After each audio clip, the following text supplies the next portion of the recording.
নমস্কার বন্ধুরা, রুমার রান্নাঘরে চলে এসেছি। আজকে আমি ইলিশ মাছের মাথা দিয়ে কুমড়ো ঘন্ট করে দেখাচ্ছি। এতে পেঁয়াজ আর একটু কুমড়ো কেটে নিয়েছি, মাছটা ভেজে নিয়েছি, কড়াইতে তেল দিয়েছি, দিচ্ছি কালো জিরে ফোড়ন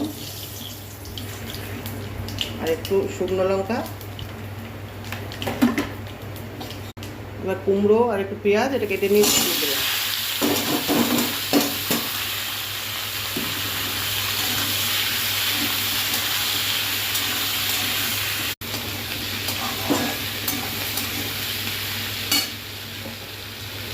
দিচ্ছি স্বাদ মতো নুন আর দিচ্ছি কাঁচা লঙ্কা,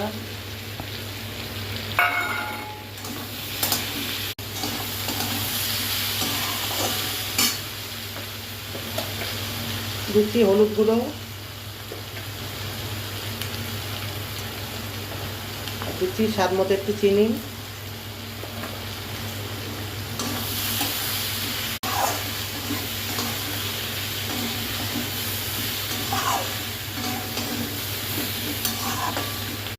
এবার দিচ্ছি ভেজে রাখা ইলিশ মাছের মাথা,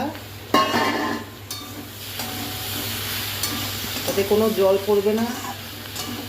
এবারে ঢেকে দেবো এটা গ্যাস কমিয়ে কমিয়ে করতে হবে। এটা খেতে অসাধারণ লাগে বন্ধুরা, আপনারাও করে খাবেন।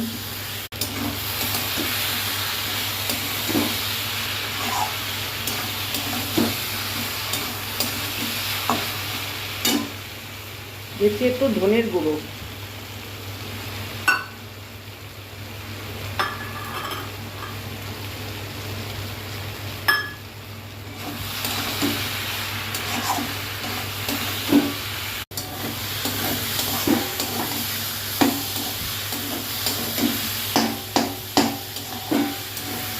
ইলিশ মাছের মাথা দিয়ে কুমড়ো ঘন্ট আমার হয়ে গেছে। এইরকম শুকনো শুকনো হবে, আর কিছু দেওয়ার নেই, সব কিছু দেওয়া হয়ে গেছে।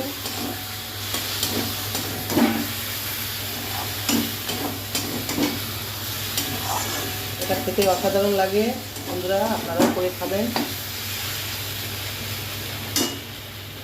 আজকে এইটুকু, আবার দেখা হচ্ছে পরের ভিডিওতে।